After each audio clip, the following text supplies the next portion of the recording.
Good afternoon, everyone. Thanks for coming along. Thanks for being on time. You've been kind enough to get here on time. We'll start on time. My name's Neil Gavin. I'm the chair for this session. Probably one of the easiest session chairs I've ever had to do, because basically I'm introducing Melissa as the principal speaker, and Melissa has assembled a panel for you, and Melissa's going to manage the panel. So really all I've got to do is make those introductions and get the hell out of the way. But I just want to make a point, and one of the joys of doing this sort of thing for me is when there's a serendipitous moment where things kind of come together that brings the whole raison d'etre of being at a conference and participating in sessions like this. And it was this morning when Don was doing the introductions. I call him Don, you know, because we're like that. But Don introduced the 30 under 30 crowd. And it couldn't have been planned better. But a young lady from the 30 and 30 crowd asked a question. And raised the point about EDI training and where it sits in the development plans and how it materializes.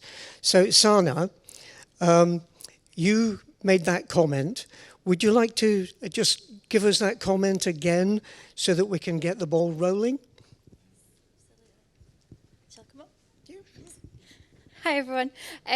So yeah, I'm Sana, I work at Lloyds Banking Group, and this morning I mentioned around the kind of passions that I have for diversity and inclusion, and the fact that often when we are building our training programs, we will build it as we normally would, and then we'll think about, okay, how can we make it accessible? How can we tap this into being neurodiverse as an example?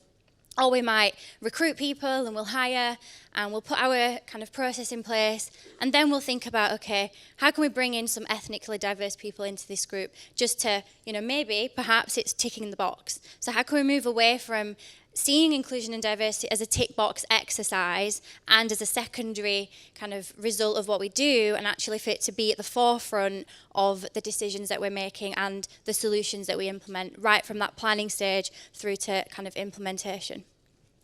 Thank you. Sana, thank you. We couldn't have planned that better. So I'm going to get out of the way now. I'm going to hand over to Melissa Sabella. And Melissa will introduce you to the speakers. She's going to speak for 10 minutes or so. As regards questions, there are questions already posed to the audience, to the panel, to the speakers. We're also monitoring the social media back channels. I'm going to be monitoring Twitter. And if you have a question, we're not going to do roving mics, but we are going to encourage you to use Twitter and LinkedIn. For Twitter, would you please use hashtag T5S5, and that will really narrow it down. That's what I've got my search on already. So if you've got a question, bung it in there. Melissa's going to create spaces in the program for us to take those questions. Similarly, Ola is monitoring the LinkedIn channel as well. So I'm done. Over to Melissa and our experienced panel.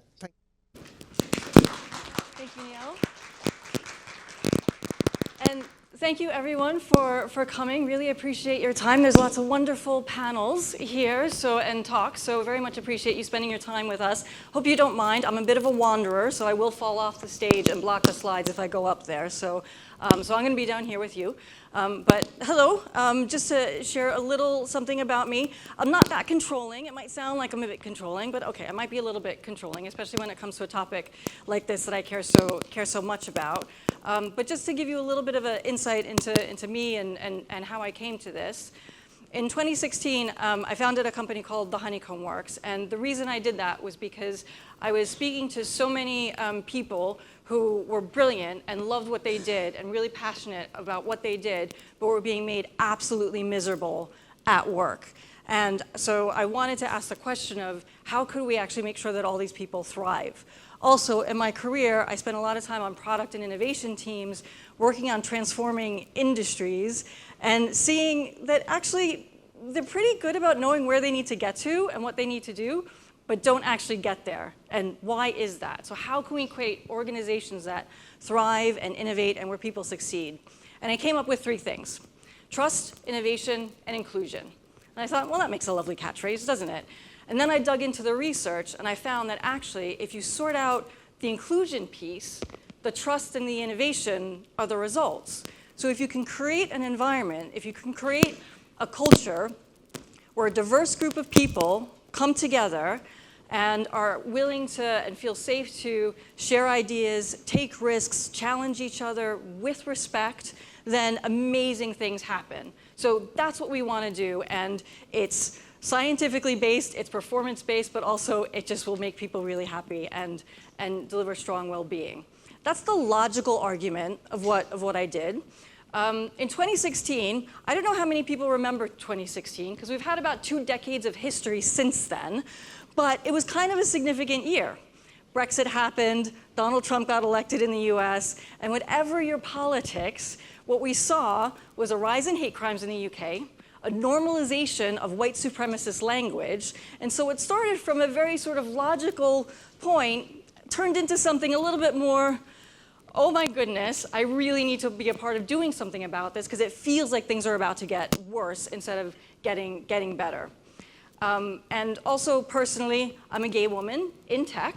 That comes with some discrimination, some things that I've experienced I would rather not have experienced. But I'm also a white woman. My gender identity matches the sex I was assigned at birth, and I hold an American and Italian passport. All those things come with a tremendous amount of power and privilege, and those are things that I can use to help other people who have not so much power and privilege in either those areas or other areas. So that's my personal journey. If you're wondering why I've been working on this since 2016 and I'm only here talking to you now, my urgency is that it's not getting better fast enough, right? We're not improving things. I don't know how many diversity, inclusion, events, talks, seminars you've been to over the years. I've lost count. So many, and so many people really trying to do good work here and make a difference, but the numbers just aren't moving. And in fact, in the recent analysis of the FT did on gender pay gap, some of them are getting worse. So if you look at that number on its own, 80% of organizations pay men more than women on average. I mean, that's pretty awful, and that's worsened over the last couple of years. The average pay gap is 12.2%, and that's from the last year, which was the same from this year, same from last year, but actually worse from 2017 and 2018. So obviously, that's not going in the right direction. And we know a lot of organizations don't want the gender pay gap. There aren't people sitting around saying, oh, that's a woman, so we're gonna pay her 12.9% less. This isn't intentional. Nobody wants to be on the front page of the Financial Times saying, you're at the worst in this. And also, workplace discrimination statistics, again, when we see numbers like 36 and 34%, oh, they seem all right, right? That's well below half. But when you think about that in terms of the people that you work with in your organizations, think about being in a group of 3, 4, 5 people. Somebody in there is experiencing daily, regular bias and discrimination. That's really not acceptable. And then when you layer on top of that the fact that these groups are underrepresented in the organization, so you're talking about even a smaller portion of people who might have something that would cause them to be discriminated against, that number all of a sudden seems a lot higher as well. And why is that? So why is this happening? Because we don't know, there's a small percentage of people who are doing it intentionally. I don't want to dismiss that. There are some people who are doing it intentionally. We'll leave it at that. But the vast majority of people are not. The vast majority of people want this to improve. Now, in my previous life, I spent some time at a training company, and that training company actually bought in training for organizations. And as part of that, I was looking at diversity, equity, and inclusion training. And I'd always ask, what's the evidence base? What are you delivering this on? And I was really shocked by how little there was, especially for what they were trying to do. And in fact, in some places, they were actually promoting things that would cause harm, that would make things worse. And just as an example, I want to take unconscious bias training.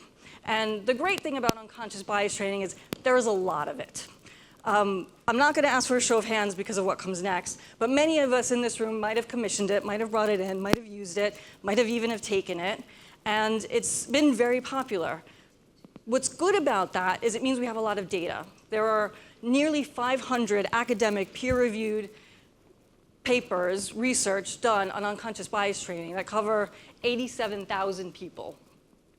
Unfortunately, the bad news is that in all those studies, they have found zero evidence of it impacting long-term lasting change.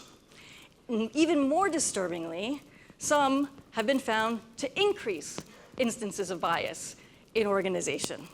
So is that new to people? Do people know that already? Some people did. Yeah, stop using it in the civil service. That's very good to hear. But why is that? Why does something that actually, if people have attended it, they might have enjoyed it. They might have felt like it helped them learn a little bit more about their brains. We had that wonderful talk this morning about how our brains work and how we need to overcome some of those biases, but also that some biases help us live and navigate the world. We wouldn't be able to get out of bed without believing and knowing that there's a floor underneath us when we step out of it. But so why does it happen? Why does it increase? Part of the reason for that is that it makes bias seem natural. Well, to some degree it is natural, but people then interpret that as unchanging or as not my fault. So, and then some other people feel overwhelmed. They feel like they can't change it, it's too much. Has anybody seen that infographic, the wheel of cognitive biases? Yeah. We like it because we're a bunch of geeks and nerds and we love to learn about how the brain works. You put that in front of somebody who's trying to get through their day and figure out how to do their job and say, also, you have to overcome all of these things so you're not a discriminatory, horrible person. That might absolutely freeze them into inaction and feel like they can't do anything. And one of the other things is people often confuse a lack of intent with a lack of harm. So just because I didn't mean to do something, just because something's not my fault, doesn't mean I didn't cause harm, doesn't mean I don't have to do something to fix that, and doesn't mean I can't try that. I shouldn't be trying to not do that in the future. I speak to a lot of people, and I've spoken to a lot of people in organizations after unconscious bias training has been done. And one of the most striking conversations I had was somebody who said their direct manager called them a racial slur, and then said, oops, that's my unconscious bias. No apology, but oops, that's my unconscious bias. And I actually started hearing more stories about that from people saying, yeah, actually we had the unconscious bias training and then people just started saying things that were a lot worse than they said before, which didn't make a lot of sense until we read the research. So all this to not sort of pick on unconscious bias training I do kind of want, if there was one takeaway and nobody in this room ever commissions unconscious bias training again, that would be a success. But I don't want to pick on that one thing. I think the point is that things that feel logical and feel good to us and feel like there are things that put in place that are going to improve things, we really have to examine them and think about them and look at the evidence and research to make sure that not only are they going to have the impact and drive the change that we need, but also that we're not unintentionally causing harm. So what's the role of learning and development? Now, obviously, you all showed up here, so you think there is a role for learning and development, so that's good. That's very, very good news. But I think a lot of times, many organizations might have a diversity, equity, and inclusion team, although often that team is one person with no budget who has an awful lot to do. Or you might think human resources might be their responsibility, and obviously, a lot of systemic discrimination and inequality comes from things like policies, benefits, processes, things like that. But fundamentally, what makes a culture diverse, equitable, and inclusive is really about habits. It's the things that people do on a day-to-day basis that make some place somewhere everyone feels like they belong, feels safe to invent. And what is the role of learning and development if not to support people through behavior change, to help people build new positive habits? Because motivation and knowledge are nice, but they don't stop harm.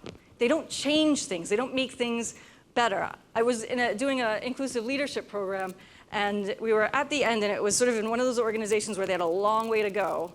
And one of the final comments was, I don't agree that that thing is offensive. I don't understand why it's offensive. It's not, but I'm going to stop doing it because I understand now that it hurts people. And I said, I'm happy with that. You're going to stop causing harm. Of course, I would much rather that he grasped and understood why that was hurtful to people. But fundamentally, I'd rather he stopped the behavior than he understood why, but he didn't stop the behavior because he didn't feel like he had to because it was his internal biases or whatever it was. So fundamentally, it is really all about the behaviors, and that is the role of learning and development. Even when you think of something like policies and processes or recruitment strategy, who's setting those? Who's creating a policy that is unfair? Have they looked at diverse perspectives? Have they gone through an inclusive design process? Have they built with care? Have they prioritized the most vulnerable when looking at those things? So these are all, again, behaviors that you can build to say, if there's a problem with our policies, learning and development can go in and help that team, the policy team, so that they're building that. If you just change the policy, then the next policy is going to be just as uninclusive. So it is all about building that core capability within the organization that leads to that sustainable long-term change. So the big question is, of course, how do we actually do that? So how do we actually put these changes into practice? And I have assembled a panel of brilliant people who are actually doing things in their organizations and making a difference. I'm gonna, as Neil said, I'm gonna ask a few questions, but then we're going to throw it open to you. So I'm going to ask my panel to come up onto the stage.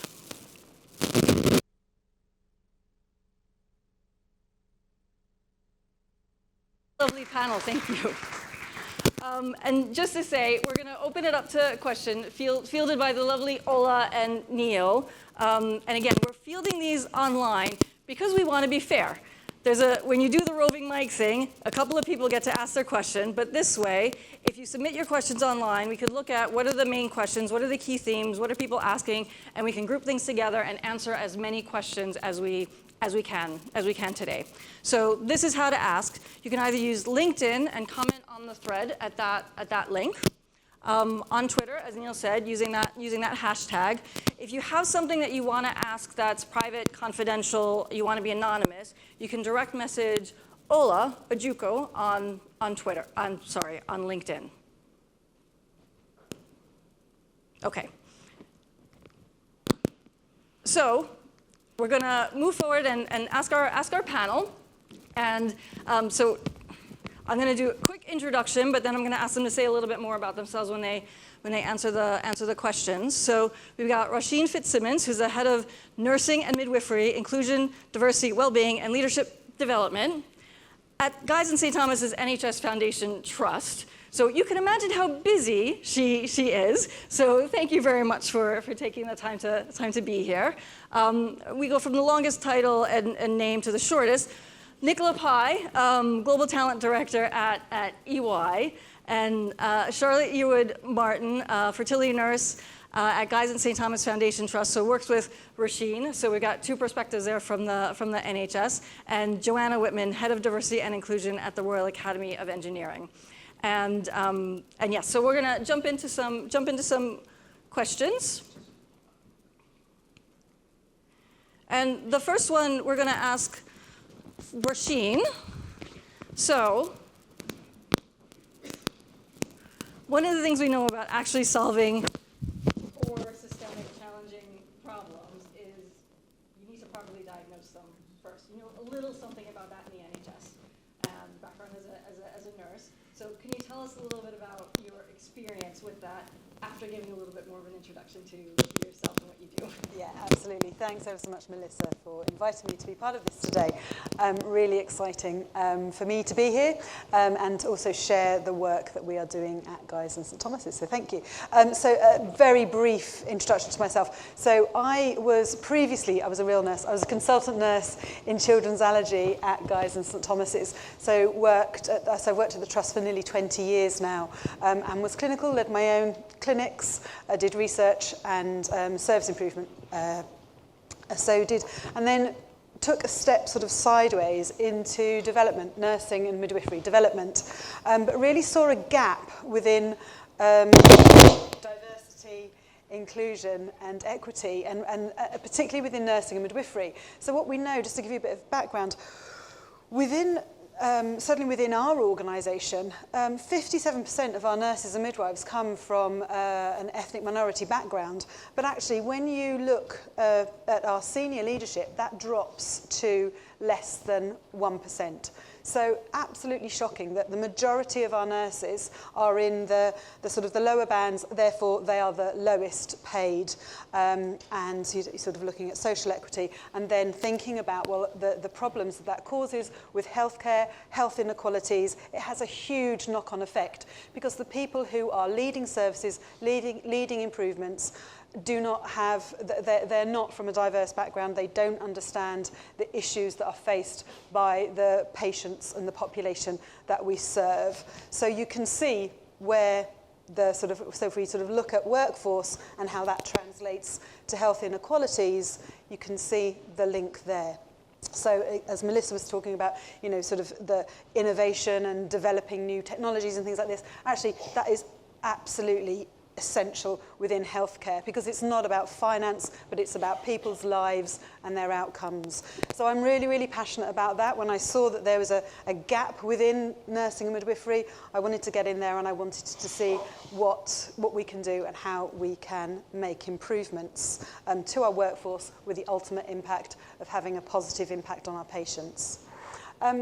So answering the question, how do you properly diagnose the issue? Well, this really speaks to my nursing background. When I ran clinics, yes, we would have our objective data. So, I'd have the test results, but actually the most important thing when you're diagnosing something is to actually take a clinically focused history. So I'd ask the patient, to tell me a little bit about what was going on. So that's how I approached looking at what we can do to try and start to address that issue that I was talking about in nursing and midwifery. So we know that our nurses from minority backgrounds or from the global majority are not progressing in their careers. So why is that? I've got all the data, I've got all the statistics to tell me this. What I don't understand is why. So that's where we started first. And we undertook some extensive listening exercises with staff. We invited staff from across the organisation, but we particularly wanted to hear that from the lived experience of staff from minority backgrounds to understand what were the blocks, what was preventing them from progressing. And what we were hearing was that they didn't need more courses. Many of them talked about having 2 master's degrees, undertaking a PhD, but still not being able to progress in their career. What they weren't having was opportunities. They weren't undertaking sort of stretch projects. They weren't having the opportunity to go and do different things, see different things within the nursing and midwifery career pathway to understand where they would like to get to and how they can get there. They weren't having meaningful career conversations. So it was really lack of opportunity, but also lack of support and empowerment that I've heard that talked about a lot today in various talks. So that's where we started, was really, we've got the data, but we wanted to understand what the lived experience was. And from there we went and developed a number of different approaches, but one of them, which I know that Charlotte's going to talk a little bit more about, was a fellowship, the Kofi Warola Abeni Pratt Fellowship. So a fellowship for nurses and midwives from minority backgrounds to undertake a experiential leadership development within our corporate department, so the Chief Nurse's Office. Yeah, thank you. I love that mix of qualitative and quantitative research, right? The numbers that tell you the what, and then the qualitative tells you tells you the why. We're going to, and also really important point there about we spend too much time trying to fix the people who aren't broken, develop skills in people who are already really highly skilled. It's the other pieces that need work on. I'm going to jump to Joanna, who's going to tell us a little about a theory of change and how that helps to use that to map out how actually you're going to get from A to not A, as it said this morning. Thanks, Melissa. And just briefly, so my name is Joanna Whiteman, Head of Diversity and Inclusion at the Royal Academy of Engineering. My background is, I am not an engineer. Please don't ask me any very specific technical engineering questions. My background is as an equality lawyer, and I came to the equality, diversity and inclusion space from the international human rights space. And that's particularly important when we're talking about evidence-led approaches, because in a space like the human rights space, you have very demanding donors who want to know exactly how their pound is being spent, and you have to get very good very quickly at very rigorous impact assessments of complicated cultural change programs.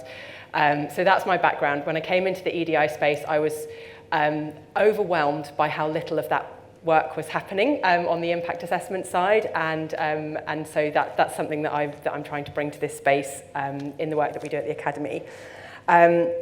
So what is a theory of change and how can people use them? Part of the reason why the notion of theory of change is a little bit elusive is because they're defined in very many different ways. But broadly speaking, it's an articulation of how we believe a change will happen, and therefore what resources and what our plan is for investment that we will put in to make that change happen. So to give a really, really high-level example, and theory of changes which are really well thought through will be quite a bit more detailed than this, but just a very high-level example. We have a wide problem in the engineering sector, which is the industry is not sufficiently diverse and inclusive. Probably sounds familiar in pretty much every sector. Part of that problem is that there's not enough engineering students from underrepresented groups entering into careers in industry. The theory of change that would go from there is, one theory of change that you might have, if we link students up with companies and provide networking opportunities, more students from underrepresented groups will apply for jobs in engineering and will receive them, and therefore the workforce will become more diverse. Now, there's many things we can pick apart about that and challenge about that, but the point is that's just to give you an idea of what a theory of change logic flow might be. We usually have a theory, whether or not we articulate it out loud. There is always a theory behind why we think we're doing something, and the theory of change process makes us open our theory up as an intentional process for discussion, for debate, challenge our thought processes. Testing our thinking is really, really critical. We can be quite quick to jump to what someone tells us is a solution and bring in a load of assumptions, and actually a theory of change process is something that will require us to really challenge that. The danger of not having one, of not having a theory of change, is that planning is often ad hoc, and we're in danger of ending up heading in the wrong direction. We've had the example of unconscious bias training and what happens when you don't have a clearly thought through theory around what it is you're trying to achieve and how you're going to do it. You can end up in the wrong direction. How can you use them? So you can, by designing realistic plans through a theory of change will enable you to design realistic plans. It will force you to test your assumptions, so you don't set something up which is actually unachievable. It's also really valuable for providing really clear communication about what it is you're trying to achieve and why, which is great for ensuring buy-in from stakeholders. It can help you clarify lines of responsibility and accountability, which is also going to be really important for getting whatever your program is over the line. It can also help you to see how you can evaluate what you're trying to achieve and what the best ways of measuring impact are. It's a really good starting point for that. And the important thing to say is that you can do it. You can do a theory of change exercise, engage lots of stakeholders, create that conversation, and then you have your theory. It's not set in stone. It's a theory. It's one that you keep coming back to, you keep testing, and it's a really, really good framework for you to think, are we doing the right thing? What new evidence shows us that, whether this is bearing out to be the right theory or whether we need to tweak it? So it's a very, very good tool for planning effective and impactful programs. Yeah, I think the point you raised at the beginning was a really important one, that it can be super complex, or you can start really simply. So we have a PhD working with us to create ours, but they can also just be you mapping out what your assumptions are, and even just doing that process might flag up things that could be really big issues. So, you know, it's great if we properly identify the problem, we have a theory, but what if the business just wants an unconscious bias session or a 3-hour training session or something like that? Or they think it's something else entirely and not a diversity or equity issue at all. How do you get them to come along with you? Good question. Hi everyone. So my name is Nicola Pye, and I'm currently one of the global talent directors for EY. But the piece of work that I'm talking about specifically today actually started when I was learning leader in the UK for our strategy and transactions business. That part of the business is a part of the business that we struggle even to recruit 50-50 gender balance, let alone promote and progress to partner.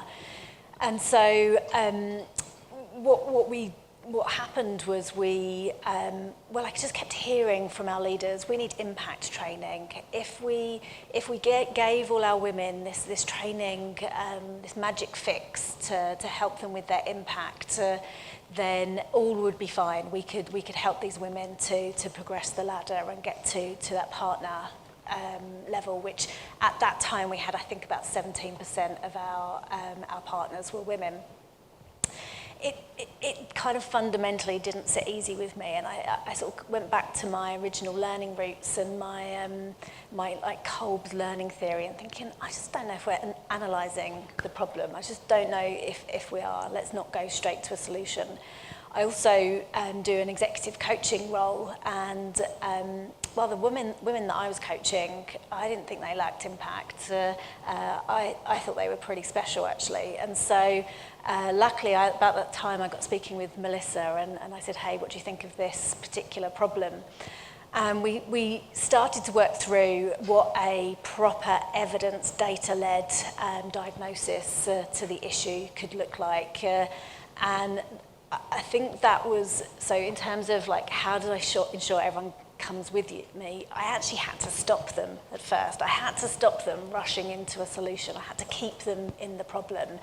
And one of the ways that I did that was I tried to really focus on almost what we've been trying hasn't been working so far. Just like, will you take a risk with me? Yeah. It's not easy because some of that involves holding up a mirror to not just to your organisation, but when you're speaking with these leaders, it's actually quite a personal mirror that you're holding up, because you're asking them to address the fact that, you know, these very well-meaning, very well-intentioned, probably male leaders, just because of the percentages in our business, they're almost certainly male. In fact, they're more likely to be called Steve than they are to be a woman. But they can get quite defensive, and that can be quite a personal conversation. And I don't know if that's particular to a partnership or that's just any organisation, but that's certainly something I found. So I had a little think about, and Melissa gave, I think, a bit of coaching around this as well. And I took a bit of a deep breath, count 10, and I started trying to think, what's their language? How can I get into this conversation using the right language? So we started talking about results. We started talking about the commercial side of things, almost letting this is actually just the right thing to do speak for itself. As I say, they are pretty well-intentioned. They might not be getting everything right, but I think we could trust that well-meaning was there. And then we thought really hard about the approach we took. We used quite a lot of our internal data that we already had, so we could kind of give some quick results. We could give some like little kind of snippets and some sort of tasty little sound bites that got people interested. And then in terms of the actual approach we took, I think we went wider, I think we went broader than maybe we needed to. I'm not sure it changed the results we got, but what it massively changed was like the credibility of the impact research we did. So as a result, I mean, again, probably one of the nuances of working in a professional services where a lot of your business is qualified accountants, you know they are going to diligence your data, you know they're going to audit your data. So that was where my skill set completely fails me, and I hand over to Melissa. And but we got really robust on that data, but then we added the qualitative side of it. We did the focus groups with the leaders. We heard their language. We heard what they thought the issue was. And then we did confidential one-to-one interviews with the kind of representative group, the women that needed fixing. And it was really fascinating what we found out. We found out that, hey, who knew they didn't need a training course?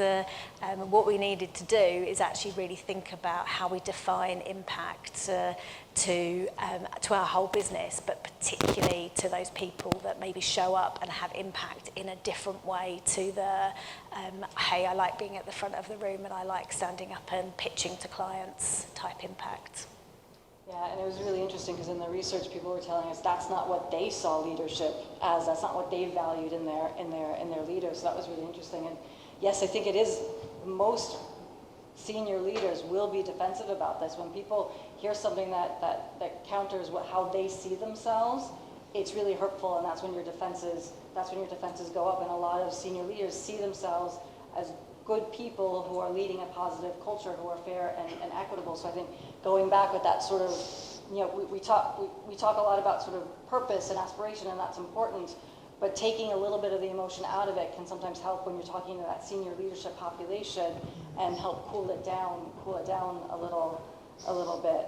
And we've heard a couple of times where courses weren't the answers, and now we're going to go to Charlotte to tell us about the experience of experiencing the course is not the answer. Okay, so I hope everyone can hear me.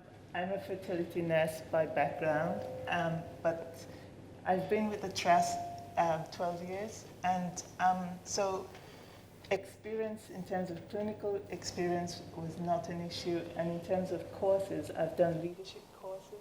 So the reason for applying for the fellowship, the fellowship was an anti-racism fellowship, the Koforo Benekbat fellowship, and it was to address, as Roisin said, the gap between the senior leaders and the lower band nurses. My experience, it has given me hands-on experience to work in corporate, which the language is completely different for somebody from clinical background. So that was an impact for me, because I had to understand the way corporates speak. I got the opportunity to work with some very senior nurses on a number of projects addressing EDI and empowering our staff. So not only did the fellows get to develop and be empowered, but also the projects we worked on, it meant that other minoritized staff got the similar experience, career development, career conversation, because as Roisin said, many minority staff, and I'm sure within your own departments you will see, may have 1 or 2 master's degree, but it's the opportunity. So it's really important that you give them opportunity, because many of us have what we call the education level that we need. So it's just opportunity, and I'm really pleased to see so many of you who may be leaders in your organization. When you go back to your organization, identify that person that you would like to develop, especially if that person is showing interest, is applying for jobs and maybe not getting. Don't just give them feedback, but offer them the chance to work on a project with you. And that's what I got from my organization, that I worked on many different projects, career conversation with internet, because just now we're hiring lots of international healthcare workers, and they're highly skilled, but I'll give one example. One young lady said to me, we don't work with this device. Their device is 10 years behind.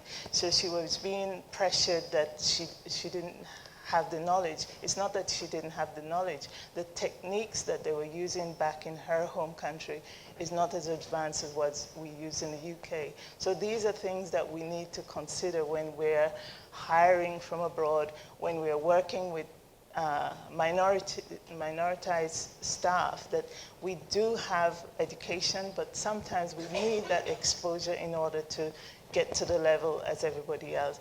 And I want to say, like, for my trust, it probably was quite challenging for Roisin to get a fellowship as an anti-racist fellowship within the trust. I imagine there would have been lots of pushback.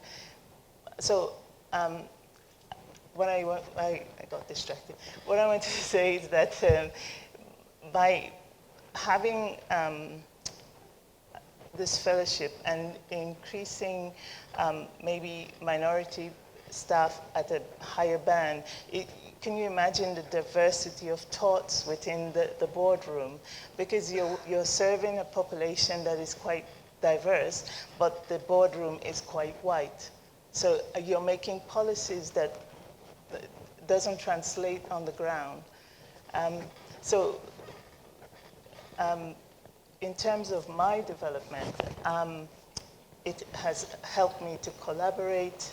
It has helped me to work with internal and it has also made me, when I've gone back into other my clinical areas, look at how we're treating our patients and making sure that it's inclusive and diverse as well. Yeah, that's great. I mean, one of the things we see in research is that people from underrepresented backgrounds don't get a fair amount of stretch assignments and promotions. Assumptions are made about their ambitions or their capabilities, in which they can absolutely do, but they're not given those opportunities. And when we see programs for women's leadership, black leadership, those kinds of programs, they're often successful not because they're giving people skills they didn't have before, some skills, but really because they're building those networks and giving those same sort of opportunities that other people have because of something like affinity bias or something like that. Nicola and Charlotte, you want to say?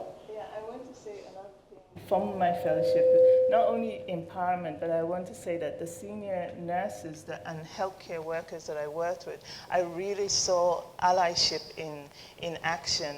And the fact that you're at this talk, I believe many of you can be allies to people that look like myself. Thank you. Nicola, you wanted to add something? Yeah, I was just going to, I think it's very much reinforcing the point that Charlotte was making, but Melissa, to your opening where you said that we're not getting where we need to fast enough, the collective power in this room, the collective power in society, if everyone, I mean, it doesn't need a program to say, I am making a conscious decision to sponsor, to ally someone who, and I think the key thing is it's somebody who's different from you, in whatever way that difference shows up, but because then it becomes a two-way learning. You're actually learning from that person as much as they are learning from you.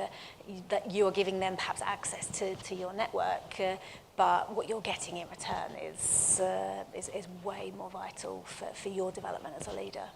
Oh, absolutely. So, Roisin, big question, quick answer for now.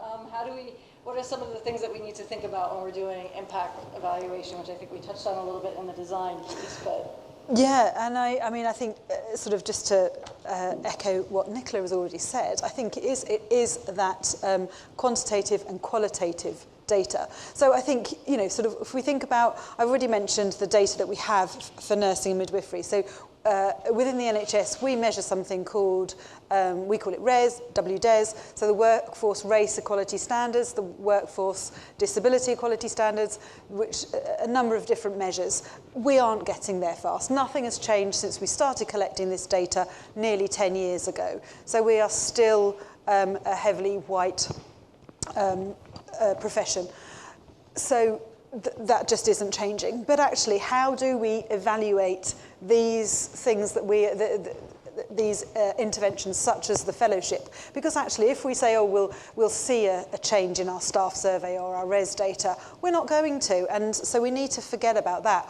We can count how many people have a career conversation, attend one of our workshops that we put on. That's just counting bums on seats. It's not actually telling us the impact it's having.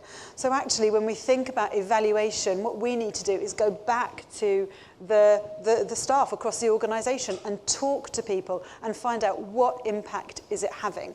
So in terms of the fellowship, I interviewed all of the fellows at the end of the fellowship, did a focus group to understand what impact it's had on them. Charlotte's discussed some of it, but also Charlotte's also picked up on some of the impact on our leaders across the organisation. So our exec level nurses sponsored the fellows. They each sponsored a fellow, and actually it's been really powerful interviewing them and hearing about the impact that that it's had on them individually. And Charlotte mentioned international recruitment, and we can see actually that structures and processes and the way we're doing things are changing, and that is because of the impact that the fellowship has had. And again, we are seeing that across the organisation. And to hear our chief exec also talk about the fellowship and the impact that it's having, we can see that the conversation, so what the impact it started to have is that we've started to see we're having those conversations. So actually, when we're evaluating it, yes, we can look at our statistics, but actually it's talking to people, it's that qualitative, it's that data with soul that we really want to hear about, because that is when we're seeing that things are starting to change. Yeah, because you absolutely need those leading indicators, otherwise you lose people because they'll feel like nothing's happening, nothing's shifting. So you need to be able to show people how things are progressing. And also go back to your theory of change and say, are the things that we need to happen on the way, are they happening?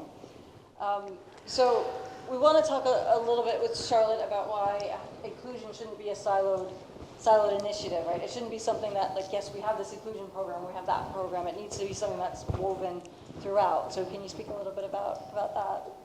Since my fellowship, I think the fellowship in itself, for me, grown, and I've become more inclusive.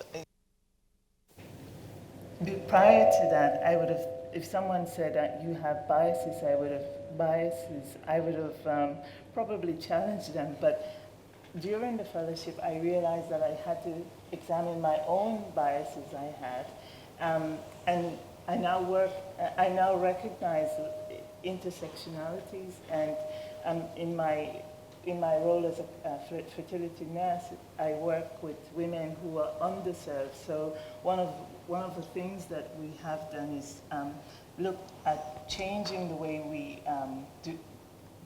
provide service. For example, I recently had a workshop with 50 couples who, I won't say hard to reach, instead I'd say underserved, in East London, where we had a workshop about fertility treatment, how to access treatment. And also, we have a vision board in my unit, and I am now working with other colleagues to change the way we have, because the board is not representative of the patients we serve at all. So we're working on that project. I also have a research project I'm doing just now with women inequality, to address women inequality with Black women. So I think from my fellowship, I have really it's opened my eyes, and also everything I do, I try to incorporate EDI into my work on a daily basis. Yeah, and I think that's something really important to take from being an L&D person. How do you think about that through everything you're doing? So you're doing management training, you're doing leadership training, even Charlotte, you've spoken beautifully about how you wove it into your core job role. If you're training people on just their core job roles, health and safety, how to run a machine, whatever it is, make sure that you put that inclusion lens on it. It shouldn't be a separate siloed thing. It should be a perspective that you're putting on everything. So when you're even just training somebody that feels like something that is just technical skills or whatnot, are you thinking about how this might be different for people from different groups, or how this might impact, or how those people can then apply that skill in ways that can improve in equity? And now we're going to jump to Joanna, because you've been on a bit of a journey in your organization, in the Royal Academy of Engineering, in in addition to what you're trying to do for the industry, you've been on your own journey. So can you share that with us? Sure, yeah. So for those who don't know the Royal Academy of Engineering, which I'm guessing is a lot of you, we're a national academy, and we, our strategy as of, and our sort of vision statement as of 2020 is harnessing the power of engineering and technology to build a sustainable society and an inclusive economy which works for everyone. And that is part of the newer stage of our journey, is to see that diversity and inclusion is very much baked in right at the heart of the entire strategy, something I can't claim responsibility for, but is very helpful. And we, in terms of our D&I, what we do in the ED&I space, and we have a team which has grown exponentially in the last 3 years to kind of help service that ambition. But we are kind of running to catch up with our ambition, I would say. So the starting point for the Academy very much was, there's always been a desire to play a really important role in how diverse and inclusive industry is. Just one snapshot statistic, and it's really only focused on gender, but just to focus in on gender, 16% of engineers are women. So we are in some dire straits when it comes to diversity. Diversity does not, I would say, inclusion feeds diversity rather than the other way around. So really, that's just the sort of thin end of the wedge in terms of what the challenges are. But basically, our starting point, as is often the case for organisations, was to think, well, how do we support recruiting more underrepresented engineers into industry? And how do we get those numbers up? How do we get that 16% up? And that is incredibly important, don't get me wrong. But our journey has very much been to think, well, is that, not only is that going to work, but also, is that actually a responsible thing to do? So if we just focus on recruiting underrepresented engineers, be that women, be that engineers from minority ethnic backgrounds, be that engineers with disabilities, if we pour all of our energy into convincing them to come to engineering, and they come into non-inclusive workforces, actually, are we doing harm? And we have decided as an organisation, we're not going to stop doing that, but we will be working with the companies that we work with to look at their own inclusion landscapes. You know, there's no point in bringing people in if you can't retain them. And you can't retain them because if you talk to them, you'll find out a lot of the time they're experiencing bullying and harassment or microaggressions, and you know, it's not a pretty picture.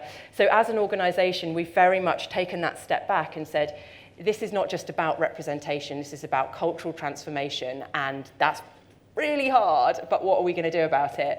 And so that's sort of the journey that we've been on. We've been, as a result, we've looked at what we do to support industry, and in the last year or so, we've been scoping out a couple of new programs which will kind of support industry to embed more inclusive cultures and to take a more inclusion-focused approach to what they're delivering.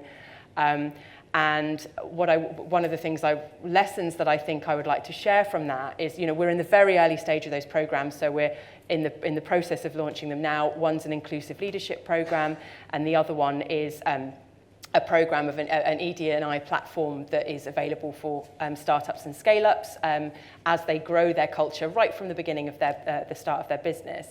But the lesson that I think is really valuable and is very transferable for everyone, hopefully everyone in this room, is the value of scoping and consultation.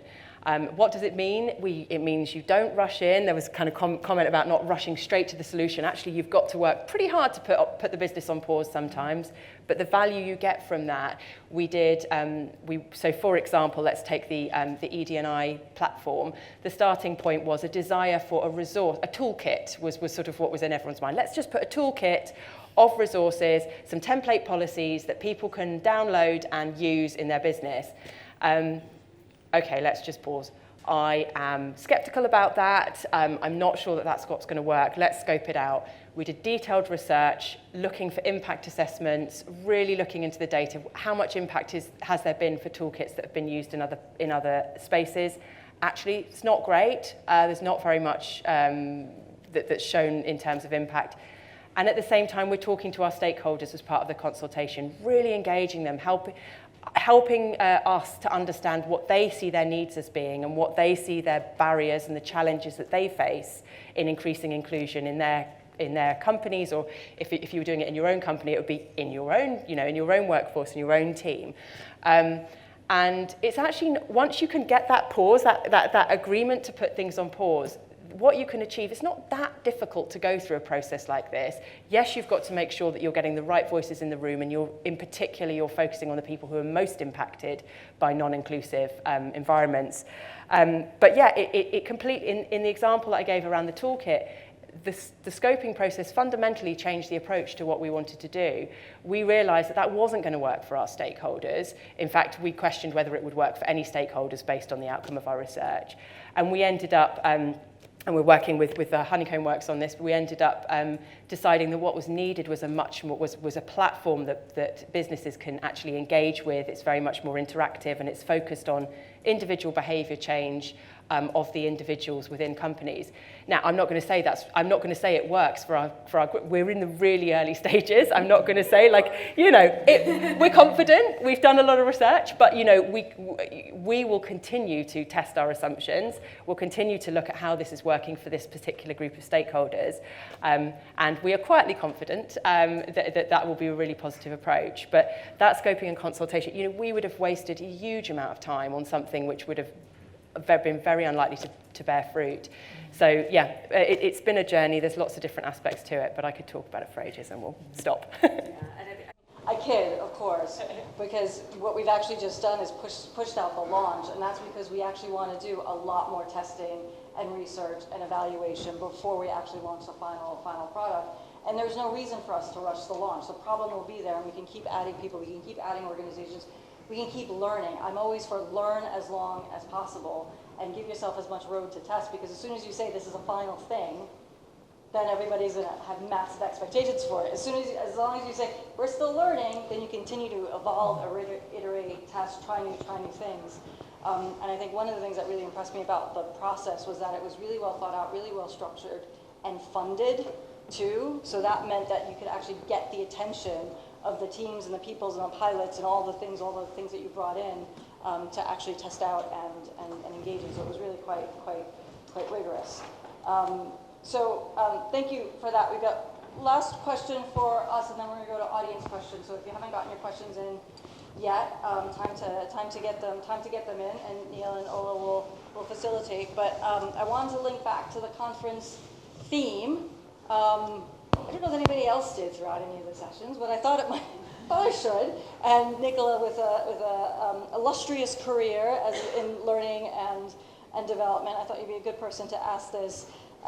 New technology, new practice, L&D's new role. Does anybody know that that's the theme of the conference?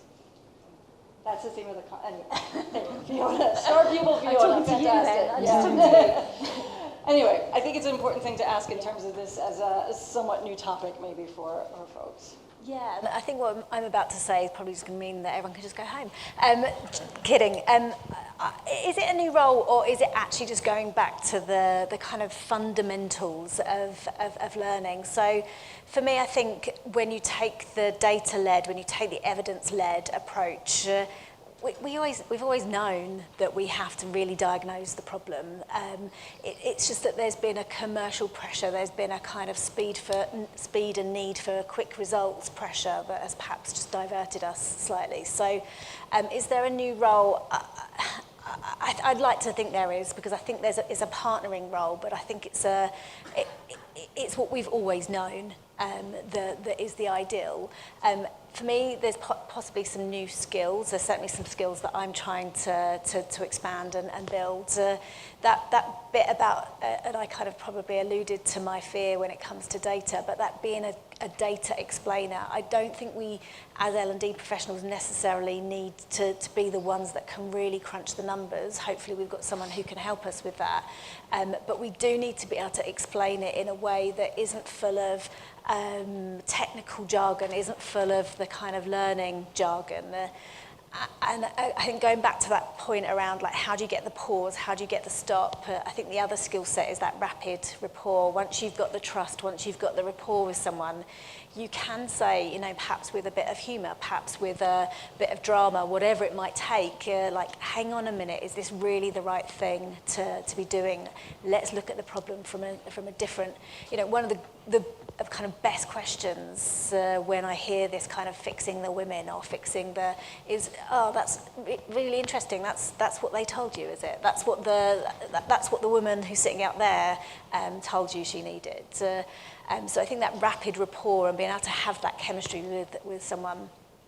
And then probably the last skill that I try to take into every conversation that I'm better at some days than others is just being curious, like looking around. When I'm doing my coaching with our leaders, when I'm talking with our people across the business, just being curious, kind of developing I must admit, I drive my team a bit nuts because I've got these like hypotheses that I'm constantly developing and testing with our leaders, seeing if they resonate. The more we can do that, the more we can kind of stay in the problem. I had a great quote at a conference I was at a few weeks ago, but the more we can fall in love with the problem, the better. And that's kind of, somewhere that I have to get some discipline to stay, because I, like everyone else, want to get a quick fix, but I think we have to stay in that problem. Yeah, I think it was Terry Pratchett who said science is just a bunch of questions that lead to more questions, which is a great way of framing it, right? I mean, you ask questions, you learn some things, you do some experiments, you improve things, but you continue to ask questions and you continue to push forward. So we're going to jump to your questions. So I'm going to turn to Neil and Ola to let us know what the questions are. Again, there's the information for how you ask questions if you haven't yet, but what do we have from the audience? Matt got in first, I think, 12 minutes into the talk. So all right. Not sure if Roisin actually didn't answer this earlier, but Matt's question was, what's your experience of measuring the effectiveness of D&I interventions? What's the best measure? So I think, Roisin, you did share some of that. Does anybody else want to bring in some more perspectives on that? I would just say there's not one best measure. I think you really want to see a combination of quantitative, looking at the data, and the qualitative. So I used a wonderful phrase, the human data or something like the humanized data. But yeah, you need to be looking across a number of different metrics. I think what Roisin sort of talked about some of the details. Yeah. I was just going to say, I think that's where I love the theory of change concept, because for me, what I take from that is that it's actually an effective measure. Can we just to talk to people to understand where they were at the beginning, where they got to. I appreciate that's hard to condense into a one-pager that our leaders like, but for me that is the best measure, is talking to people, understanding what progression, what journey they've been on. Yeah, I mean, I think for us, when we're looking at a holistic view of sort of the end point, we look at 3 categories. The one is, how do people feel? So you must have engagement survey. Everybody has some form of engagement survey. Make sure there you're capturing demographics and feelings, because that will tell you, do we have a high sense of belonging in the organization? Great. What's that exact percentage, and how does that break down by different demographic groups? Because you might have a really high feelings of belonging, but a really similar group of people who feel very comfortable with each other. So you need to break those down. But that's one category. How do people feel? Do they feel psychologically safe? And how does that cut across multiple demographics? The second piece is behavior. What are people actually doing on a day-to-day basis? And there are 360 tools, things that you can do that, but you want to really look at getting an aggregate of that. What are the specific actions that people are taking? What's happening? And then there's there's actually 4. Your diversity statistics, and again, you need to be careful about looking at those as quotas, right? Our goal is to fill this number of people. That's not what it is, but it's a way of saying, are we successful? If your diversity numbers don't represent the society, the population that you're in, you're doing something wrong. You're missing a lot of talent, and there's a reason certain people are staying away from your organization. So you want to look at that as a measure of whether or not you're being successful. Now, as Roisin said, that's going to take a while to move, but you want to keep an eye on that. And the final piece is business metrics. So if you have a hypothesis that this will increase retention, or this will make it faster to hire people because we'll have a bigger pool of qualified candidates, start capturing that. Now, you have to be cautious about hinging everything on business data, and you have to be really cautious about sharing that as a driving force, because that does actually sometimes lower the attractiveness, the desire to work in your organizations by people if you really focus on the business case. But again, as Nicholas said, you need to be able to speak in that language to senior leaders who, let's be fair, are under a tremendous amount of pressure to meet those business metrics. They might think it's irresponsible of them to focus on something that doesn't contribute to those, because it might mean they have to lay off a bunch of people on their team. It might mean they don't meet their goals, and so they're not fulfilling their fiduciary responsibilities. So you have to be aware of that. So I think, to me, those are the 4 core areas that you want to be tracking. But as everybody said, there are all these leading indicators and all these things that you want to be looking at on your way there. So I think we could take a couple more questions. Ola. I hope everyone can hear me. The question is, given that habits make a culture truly inclusive, what are the top habits that panelists would suggest we focus on in summary? Ooh, good question.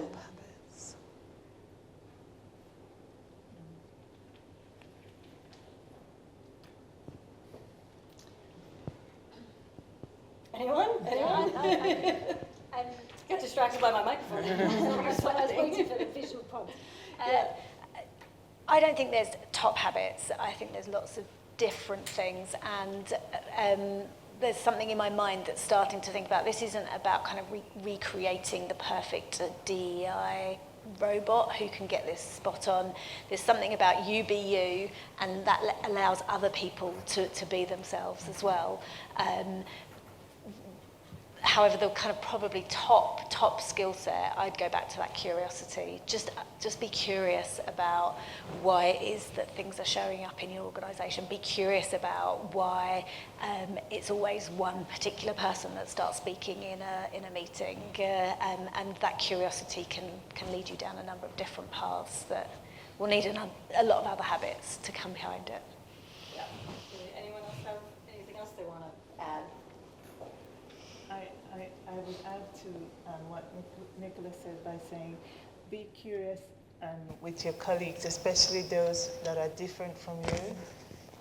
So just listen to them, speak to them. Sometimes, as you go to meetings and everybody speaks, and that one minority person might want to say something, and too shy to say something, ask them if they have a question. Yeah. Without trying to put them on the spot, but ask them. Yeah, I think the only thing that I would add to that is probably the most important thing is to be okay with getting it wrong. We find the biggest thing that stops people from actually saying something or taking action is fear of being wrong, and learn how to be wrong well. You might have heard of cancel culture. It might be something that you're afraid of, but really, it's not actually a thing. I mean, people who get piled on are typically people who don't respond well when somebody says, hi, excuse me, I'm sorry, I actually find that hurtful or harmful. It's when those people react really negatively that then people start being unforgiving. If you apologize, and now when somebody comes at you and says, actually you said something really offensive, your defenses will go up. It's okay to not say anything in that moment, to say, okay, thank you, I hear you, I'm gonna walk away and think about that. And then the second piece of that is not expecting that person to educate you. So they've just made themselves vulnerable by saying, you kind of hurt me there. Don't expect that person to educate you. Go and do your research and learn about it elsewhere. And then finally change and do better. Now, there's a whole host of other behaviors that are documented, but I think, when people ask us for what's the research, there's tons of research, and there are things that we need to pull out. And I think, in terms of managers and leaders, those are really important things to look at, those behaviors. And I think on that, we're going to wrap up. So because of the session this morning, which told me that people need closure, I've just got a couple of slides to share. So we talked about a lot of things today. Hopefully it didn't seem like too much, but one of the things that I think is a really important statistic to know is that it only takes 25% of people to shift a culture, to change a culture norm. So if you can shift the behavior of 25% of people in your organization, it means the culture norm starts changing. It means that could drive change. Just want to make sure we talked about how things weren't moving, that you actually can do something. You have the power by just changing a quarter of the people in your organization. And finally, it's not always going to work. It's not always going to be great. So I want to leave you with the research of a researcher called Dali Chu. When we strive to be good, anything we have that counters our idea that we're good really sets us back and makes us not want to do anything and makes us feel bad about ourselves and not drive change. If we think about trying to be good-ish, and if we think of our organizations trying to be good-ish, it means we're constantly striving, we're constantly trying to be better, we're constantly working on ourselves, and that actually is what is more effective to lead to change. So that's it for us. Thank you so much for your time and attention. That's me. If you have any follow-up questions, if we have a bunch of questions online, then we'll try to answer them with the hashtag, and also that folks can see it. But and also our panelists have said they don't mind people getting in touch on LinkedIn if you have any more specific questions for them. I think that's us. So thank you very much to the panelists. Really appreciate it. Thank you all.